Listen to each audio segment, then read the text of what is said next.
The Nintendo Switch 2 is a mysterious piece of hardware, mainly because it hasn't actually been announced yet, but thanks to countless rumors and reports, we actually have a good idea of what the upcoming console might entail. However, there is one particular aspect that is considered by many, including myself, as an incredibly important and even essential feature that hasn't actually been solidly confirmed through said reports, with many sources giving mixed opinions and assumptions. Yes, that's right, I'm talking about backwards compatibility. Hey everyone, and welcome back to another video. In this video, I wanted to pose a series of questions regarding backwards compatibility for the Nintendo Switch 2. Questions such as, will the Nintendo Switch 2 even have backwards compatibility to begin with? And if so, in what format will it be in? Will it be a physical-only format? Will it be digital-only, so you can only download the games? Or preferably a mix of both, a little bit of physical and a little bit of digital. And of course, a final question to pose, more pessimistically, what if it doesn't even have backwards compatibility? What if the Nintendo Switch 2 simply just lacks that feature and Nintendo just chose not to include it? Maybe because of price reasons, maybe because of cost reasons, maybe for a whole variety of reasons. Maybe they just couldn't figure out how to make it work. So I wanted to tackle those questions in this video. So with that being said, let's tackle the first two questions. Will Nintendo Switch 2 have backwards compatibility? And if so, in what format will it be in? Now, of course, I'm not a psychic. I don't know the future. I don't have any insiders in the know. I'm just me. So of course, if I had to give my honest opinion about the matter, yes, I do believe that this next system will in fact have backwards compatibility of some sort. I think we can all assume that Nintendo probably doesn't want to let the rest of the Switch library go to waste, or not necessarily to waste, but they want to make sure that they do take advantage of the vast library that the Switch has. I mentioned this in a previous video, but the Switch has a vast library of games that Nintendo could tap into.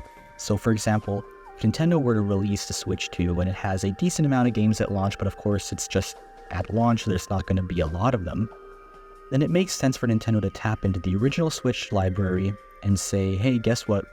We may not have a lot of games for the Switch 2 just yet, we're building up on that, but right now, you can play all these amazing Nintendo Switch titles on your Switch 2. They're all playable. And that will be great. That will be a really, really great thing to sell at the beginning of the Switch 2's life.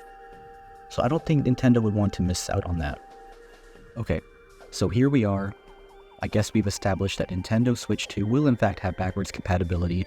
So what now? How will Nintendo approach this backwards compatibility? How will Nintendo approach the way in which we play and enjoy the previous Nintendo Switch's game library? Will we see an all physical format? So as in, the only way to play previous Nintendo Switch games is to simply insert the game card into the cartridge slot on the new system, similar to how the 3DS handled backwards compatibility, or even the Wii with the GameCube. Of course this is possible. Of course Nintendo could totally implement a physical-based backwards compatibility system, absolutely. But personally I feel this is unlikely. I don't think Nintendo will simply opt for only a physical format for backwards compatibility. I think they will opt for a little bit of both the physical and the digital side of things. But what if it was only digital? Would that still work? Would that still be a viable solution? I guess in this day and age, given that technology has evolved and has gotten more complex over the years, we've seen how backwards compatibility was handled during the Xbox One and PS4 era, where it was a little bit more challenging to do these things. And so they had to manually, on a per game basis, I guess, they had to go kind of one by one, and they had to manually update the games, and they had to manually make them compatible. They had to make each individual game compatible with the new system, instead of just having all of them compatible right from the get-go. And so this is kind of one way Nintendo may be able to avoid that in a way. And so this could of course present a problem if Nintendo were to do a physical-only form of backwards compatibility, but even a digital-only form of backwards compatibility. Because when you think about it, if this same process was repeated, then we would have a slow drip feed, compatible games releasing digitally, and so the problem would still be that it's a slow process. It wouldn't be a very fast process. So the best way to go about this is simply to have native backwards compatibility built into the hardware itself, so any Switch game can be played on this new hardware, or perhaps there's a separate module or a separate part of the new console that still has the necessary hardware, the necessary chipsets to play Switch games, which basically was the case with the Wii U. So taking this all into account, I do think Nintendo can get by with a digital-only or even physical-only form of backwards compatibility, but again, like I said earlier, I think a little bit of both would do the trick. I think that given the fact that Nintendo has suggested that they want to have Nintendo accounts transfer over from the previous generation to the next generation and have them continue over, keep all the data, I think this will play a key role in backwards compatibility, especially through a digital form of backwards compatibility.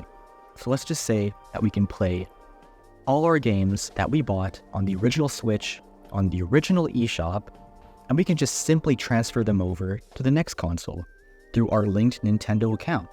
That would make things a lot more fluid and a lot more user-friendly in many ways.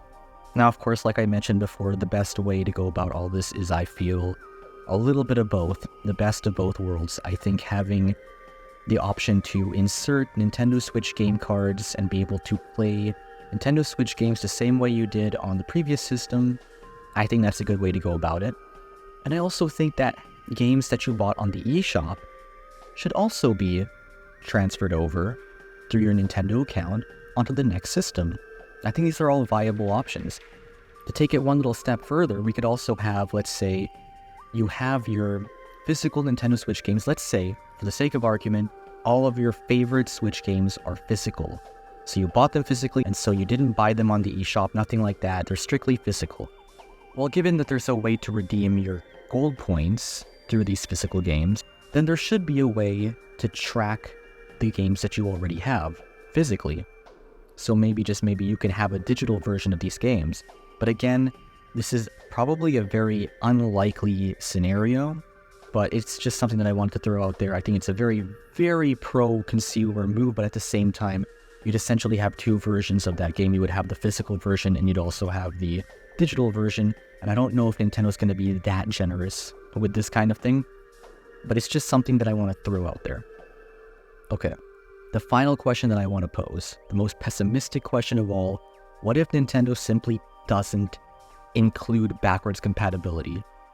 What if this system just simply lacks this feature? What then? What if the Nintendo Switch 2 lacks backwards compatibility altogether? Well, I have 3 words for you. They are screwed. Anyways, guys, that is the end of this video. I hope you enjoyed it. Anyways, I'll see you. No, I'm just kidding. I'm just joking around. No, I don't think that Nintendo is necessarily screwed. No, but I do think there will be a lot of heat. I do think that a lot of fans, including myself, will be pretty upset by the news. It will be disappointing. A lot of them will be frustrated even. And I would understand that frustration. It would be a very annoying endeavor to have to rebuild your Switch library from the ground up. Like, let's say Nintendo did introduce a form of backwards compatibility, but it was manually. It was like the Xbox One, where it's like one by one, and it was very slow. Well, at least that's still something, but it's not the form of backwards compatibility that we're all expecting, right? So, simply put, if you can't play any of your Switch games on this new system, then that is a huge library of games that Nintendo is missing out on to basically kind of set up and even market the system during its first year or two. Because again, like I mentioned earlier in the video, this system will come out and it will have a launch library of games, and I'm sure there's going to be some great games at launch and even during the launch window. But nonetheless, the library will be very, very limited. It'll be a very small library. Of course, throughout the next few years, it'll build and it'll build up. But at the beginning, it's going to be a very small library of games. So how can you, in a way, artificially increase the amount of games you have for a system? Well, it's very easy. The answer is simply backwards compatibility. If you have all these hundreds upon hundreds, maybe even thousands, I don't know, of Switch games out there, then that is a huge library of games that people who don't even own a Switch, or people that do own a Switch, will be able to play on their brand new shiny system. So even if it's a last generation Nintendo Switch game on this new generation system, that's still something that you can play on the next generation. That's still something that you can use the Nintendo Switch 2 for. It's not just going to sit there at the beginning of its life and you play 1 or 2 games and you're like, oh, okay, there's not much else that interests me in this launch lineup. If you have a big library of original Nintendo Switch games, that is a huge reservoir, let's say, of games to play during the beginning of this new system's life.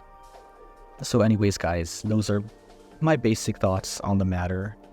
At the end of the day, I do think that Nintendo Switch 2 will have some form of backwards compatibility, whether it's all physical, all digital, or a little bit of both. I do think that there will be some form of backwards compatibility, and it'll be enough. If Nintendo, for some weird reason, decided not to have backwards compatibility, maybe for the sake of keeping the console as cheap as possible so it's more accessible to consumers, or perhaps they simply couldn't make it work hardware-wise, it's hard to say.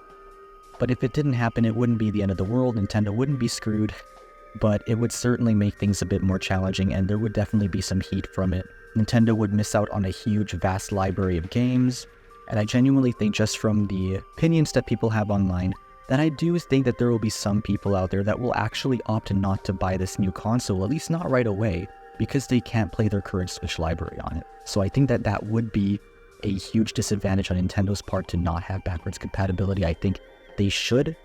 But anyways, guys, what do you think? What do you think about this whole backwards compatibility topic? Do you agree? Do you disagree with me? Let me know in the comments below. If you liked the video, please consider giving it a like. Please consider subscribing, and I will see you in the next video. Take care, guys. Have a good one. Bye-bye.